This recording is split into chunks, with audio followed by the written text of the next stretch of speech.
Panunumpa ng kawani ng gobyerno. Ako'y kawani ng gobyerno. Tungkulin ko ang maglingkod ng tapat at mahusay. Dahil dito ako'y papasok na maaga at magtatrabaho ng lampas sa takdang oras kung kinakailangan.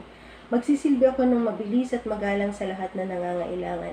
Pangangalagaan ko ang mga gamit, kasangkapan at iba pang pag-aari ng pamahalaan.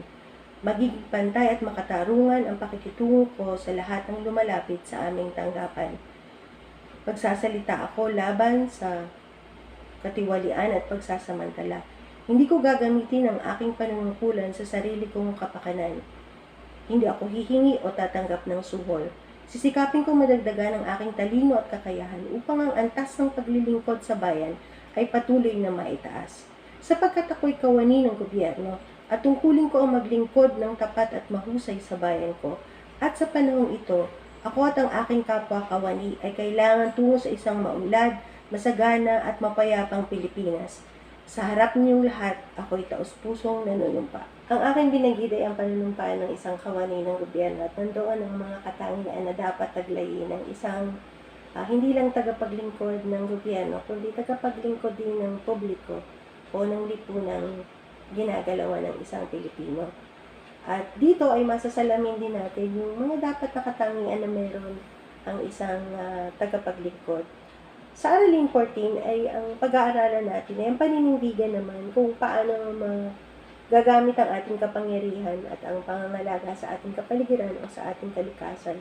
Tanong kinalaman nito sa nabanggit kong panunumpa kasi kung nakikita mo ang iyong sarili, hindi lang bilang isang kawani, kundi bilang isang leader, napakahalaga na nauunawaan mo din kung ano ang mga bagay na dapat mong panindigan dahil meron ding mga isyong moral na may kinalaman sa kapangyarihan at sa pangangalaga ng ating kapaligiran. At iyon ang bagay na dapat nating alamin, sa gayon makakabuo din tayo ng dapat nating posisyon at dapat nating paniwalaan at panghawakan at upang hindi tayo madala ng mga maling pamumuhay pagdating naman sa pagiging isang leader. Ano nga ba ang mga isyong moral na kailangan nating panindigan pagdating sa kapangyarihan at pangangalaga ng ating kapaligiran? Una, yung paggamit ng oras sa trabaho. Laging kinakailangan na isipin natin na ang bawat oras ay may katapat na kabayaran. Pero ang isang tunay na naglilingkod ay hindi lang naglilingkod dahil lang sa perang nakakamit, kundi dapat makikita niya rin ang kanyang trabaho bilang isang ministeryo.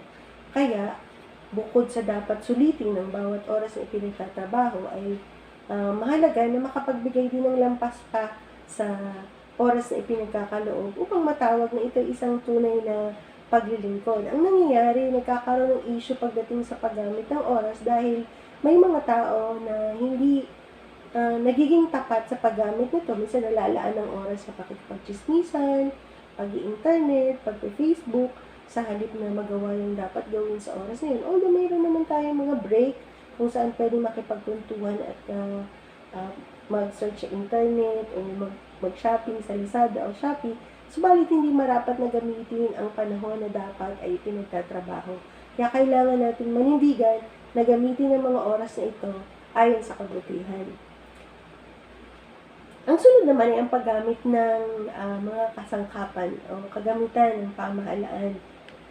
Ito ay binayaran ng buwis ng mga mamamayan or kahit nasa isang pribadong korporasyon ng tatrabaho.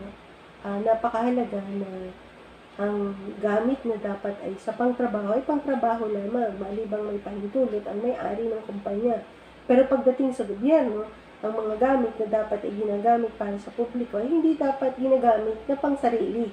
Kung mayroong sasakyan na ipinagkaloob para gamitin sa pagtatrabaho, ay marapat na gamitin ito sa pagtatrabaho at hindi para sa sarili lamang na mga lakad. Kaya nga yung mga sasakyan ng pampubliko na binibigay ng gobyerno ay nilalagyan nila ng for official use only. Bilang paalala na ito ay hindi para sa pansariling gamit ng kung sino mang inisyuhan ng mga sasakyan o kagamitan ito.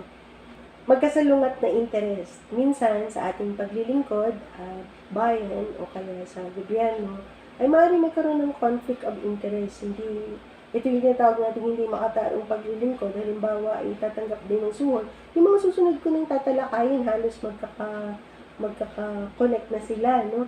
Dahil ang isyung moral sa paglilingkod ay karaniwang nababalot sa dalawa lamang, yung pagnanakaw at pagsisinungaling. Karaniwang magkakambal ito. So yung sa conflict of interest, minsan naglilingkod tayo at the same time, meron tayong inaasahan na pagkakakitaan sa ating paglilingkod, maaaring tumanggap tayo ng suhol, kapalit ng ating serbisyo sa mga tao na nais mapadali ang proseso ng kanilang pagtatrabaho. Kaya doon nagkakaroon ng number 4, which is corruption as well. So, ang corruption ay maaaring hindi lang sa pera, sa oras, sa kagamitan, pero karaniwan sa pera ito. Yung hindi mo na dapat iyo ay gumagawa ka ng paraan na maging iyo sa pamagitan ng pagnanakaw, mamanipulate ng mga data o kaya ng computations para lamang mapapunta sa iyo yung ilang bahagi ng pera ng kaba ng bayan o kaya nung pinaglilingkuran natin na institusyon.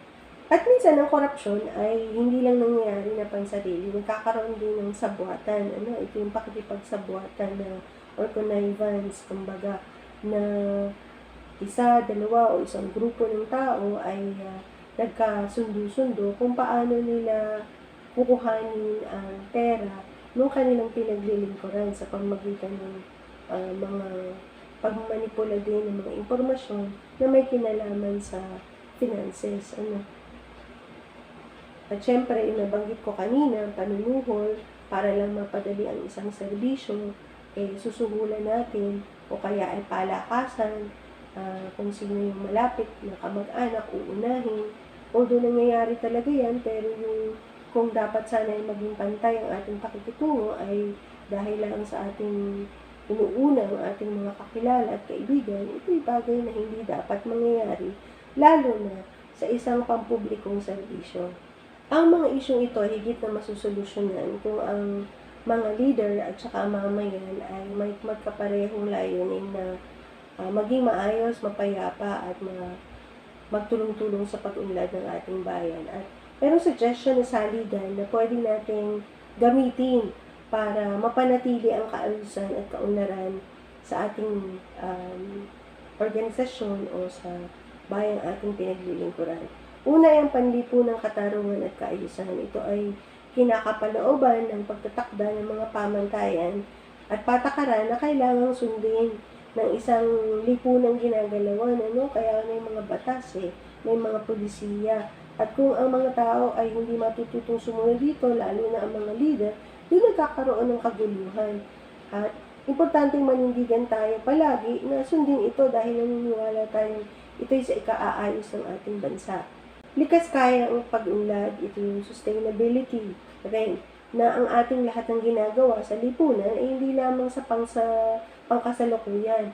Ito ay laging may pagsaalang-alang na bilang isang leader o bilang isang mamamayan ay tinitingnan natin na ang lahat ng ating pinaplano bilang pagpapaunlad ay hindi lang sa kasalukuyan, kundi something na masusustain din natin para sa mga susunod na henerasyon. At syempre, ang sumasakop sa lahat ng pamantayan sa ligan, yung kabutihan panlahat. Karaniwan kasi, kaya nagkakaroon ng korupsyon kapag pansariling pag-unlad lamang ang ating iniisip.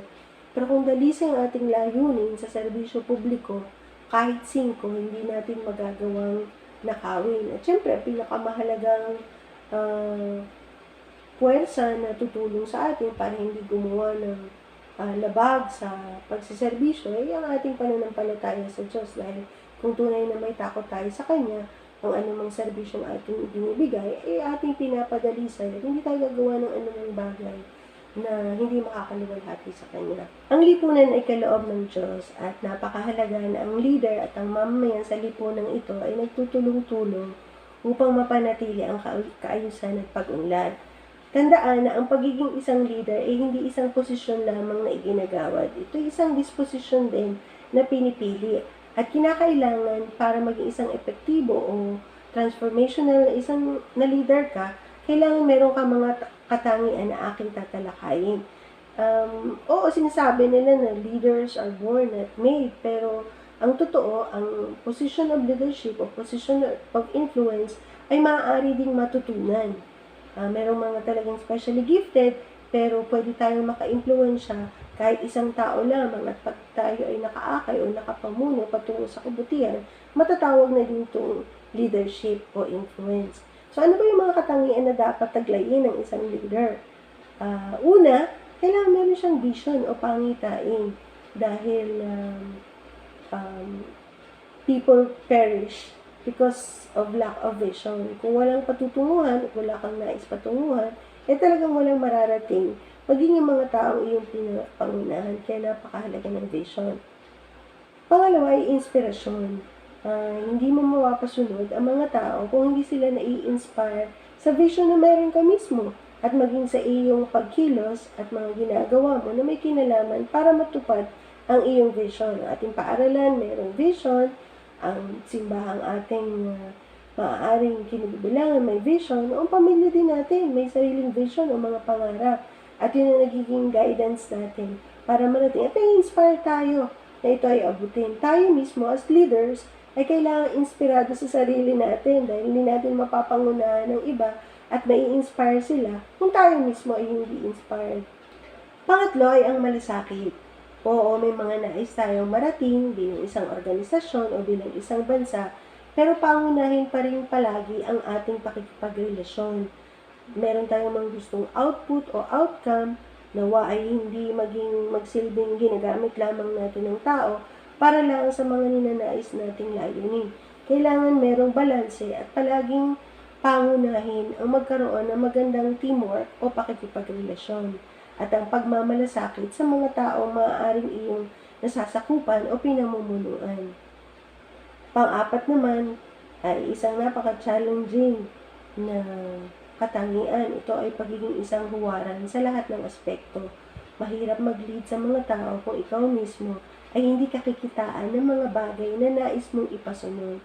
A good leader should be a good follower, but a good leader should be a good example as well.